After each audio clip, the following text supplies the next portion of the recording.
Fala, monotristas, beleza? Meu nome é Iago e sejam bem-vindos a mais um vídeo aqui no canal. E galera, penúltimo vídeo do ano e eu fui convidado pela Cineflix para fazer a crítica do live action Mufasa. E cara, eu confesso que eu fiquei bem chocado quando eu vi que esse live action ele seria lançado por conta de toda a repercussão que teve com o live action do Rei Leão. Teve gente que gostou do live action, teve gente que detestou, mas a questão toda foi de que esse live action do Rei Leão, ele acabou não sendo bem recebido tanto pela crítica especializada como pelo público em geral. Mas cá estamos com o lançamento do live action de Mufasa. E eu já posso adiantar para vocês de que esse filme, ele acabou cometendo os mesmos erros que a galera desceu o pau lá no Rei Leão. É inegável de que esse filme Mufasa, ele tem uma qualidade técnica muito, mas muito bem feita. Os efeitos desse filme, eles são de cair o queixo. Parece de fato que a gente tá assistindo a um documentário do Animal Planet sobre leões. E aí é justamente essa capacidade de ser tão real, tão fidedigno com a realidade, que se torna o ponto técnico mais incrível do filme, mas ao mesmo tempo o ponto mais fraco quando a gente fala no quesito drama. O Rei Leão, ele ficou conhecido por ser aquela obra extremamente dramática, que tem o objetivo de comover, tem o objetivo de tocar lá no seu coração e fazer você sentir muitas coisas, de você chorar, de você se alegrar, de você se revoltar, de você ficar animado. Isso é uma característica do Rei Leão, da animação do Rei Leão. Foi isso que fez com que essa obra ela cativasse tanta gente ao longo de muitas gerações. E aí quando a gente pega leões extremamente realistas e aí a gente coloca neles expressões meio que humanas, só que não consegue casar, sabe? Porque a gente vê um leão muito real, digno de um documentário do Animal Planet, só que esse leão agora ele tem umas feições que ficam meio caricatas, meio que muito superficiais, então simplesmente não combina. Eu acho que a nossa cabeça, na hora que a gente assiste ao filme e vê essa perfeição com essas feições, simplesmente não faz com que a gente consiga criar um vínculo com os personagens, que a gente consiga se sentir comovido pela história. Mas assim, por mais que falte drama, por mais que falte carisma,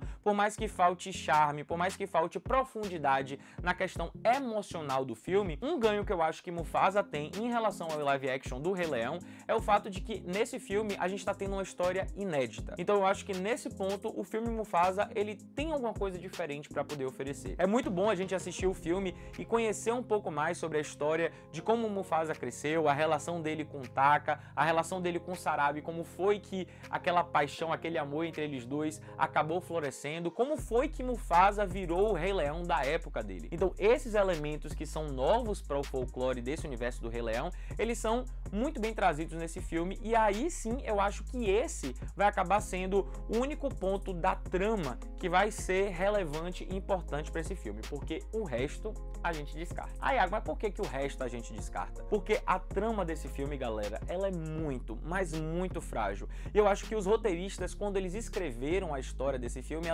eles perceberam que a história, ela por si só, não iria se vender, que era necessário alguma coisa para poder juntar essas ideias que estavam meio soltas aí. E aí o que é que eles fazem nesse filme? Eles utilizam muito aquele recurso do flash forward, que é o quê? É mostrar o futuro e depois mostrar o passado. Então a gente mostra o futuro na época de Simba, já com a filha dele, Kiara, mas depois a gente volta para poder ver a história de Mufasa. E aí quando é que acontece esses flash forwards? É no momento em que fica evidente que as coisas que estão sendo contadas sobre a história de Mufasa, elas não conseguem se ligar. Eles não encontraram um ponto interessante para poder ligar essa história e fazer com que ela fosse um filme só. Além de que eles vão utilizar esse flash forward para poder trazer criaturas e personagens que não eram existentes na era de Mufasa e que são existentes na época de Simba. Então aí essa é a forma que o roteiro encontrou de trazer esses personagens icônicos para poder trazer o alívio cômico, para poder trazer uma certa dramaticidade ou até um fanservice. E cara, na minha opinião, em muitos momentos esse artifício ele acaba quebrando a fluidez da história. Quando a gente começa a meio que